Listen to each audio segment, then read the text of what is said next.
Gary, many thanks for your time this evening.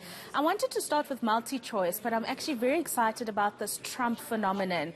The world was outraged by the fact that he went and greeted fans being COVID positive, but the markets seem to have enjoyed that with the green day across the board, globally and locally.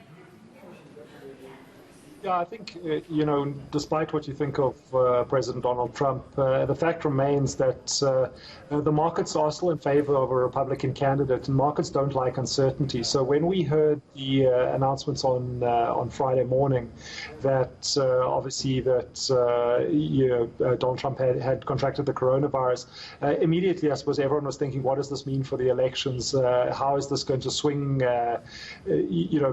voting when we come to the 3rd of November, and what will this mean looking forward? Because I think there's very different market outcomes whether we get a Trump White House or a Biden White House. So obviously, if you get Biden and the Democrats coming through, I think you're going to see a lot friendlier relationship with China. You're going to see the isolationist policy that the U.S. has followed for the last couple of years being wound back, and I think that's what really has markets concerned. So to see Trump out and about, I mean, obviously doctors were up in arms. They were saying that he's putting lives at risk, and this was absolutely irresponsible.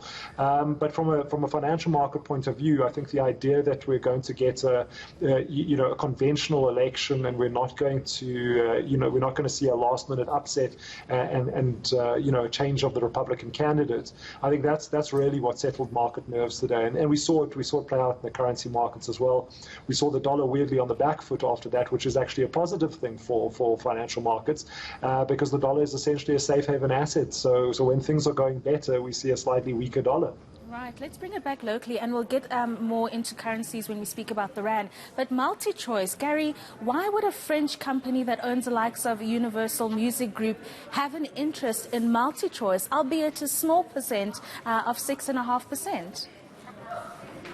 So, looking at Canal Plus, it's a pay TV operation, as you said. It's a French group. Now, for me, I think what was so exciting about this news is that essentially MultiChoice and Canal Plus are competitors across Africa, and quite often, if you look at the big I suppose one of the more important assets within MultiChoice is obviously their super sport broadcasting rights, the ability to broadcast Premier League, UEFA, etc.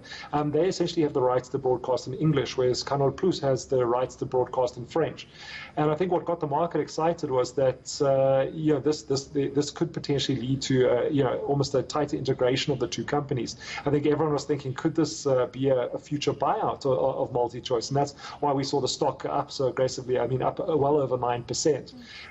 If you look at it, it's not a significant stake. The PIC is still the major shareholder in MultiChoice with, on the last numbers, it was above 13%. But I think for me, it was just the excitement that, it takes me back to, kind of pre-2010, where South Africa was going to be the springboard into Africa, and the way that we could invest, the way that international investors could come and invest into the African continent. And it's just so nice to see, shares of something like MultiChoice being picked up by a French conglomerate with exactly, I think, that view that there's business to be done in Africa, and we should do it through South Africa.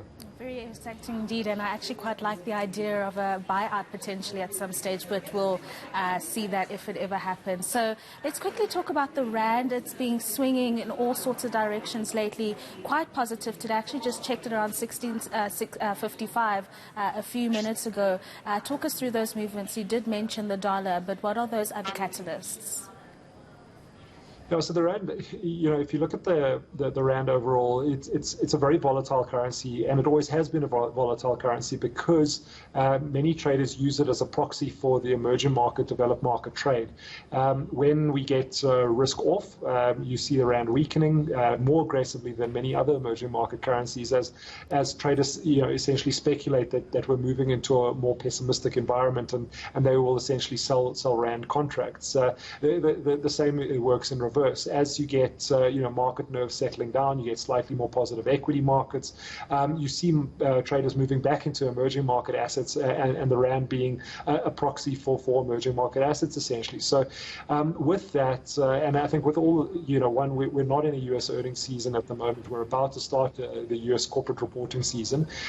So there's almost a lack of headlines internationally at the moment, and there, things become very, I suppose, like almost politically and announcement driven, and especially going into U.S. elections. And because of that, you're seeing this kind of this risk on, risk off trade happening fairly often, and it's pushing our currency around, aggressively. And I don't think this is particularly local factors. I mean, we've had a couple of local numbers out, but I think this is very much internationally driven.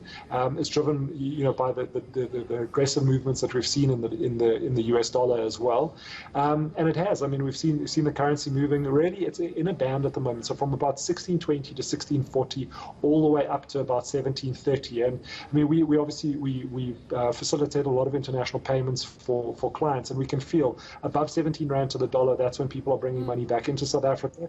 At about 1620 to 1640, they're taking it out. If you look at the big bank estimates, you've got probably the most optimistic banks, Investec, at about 1555, and then you've got the banks staggered all the way up to about 2080 on their 12-month view of rand dollar.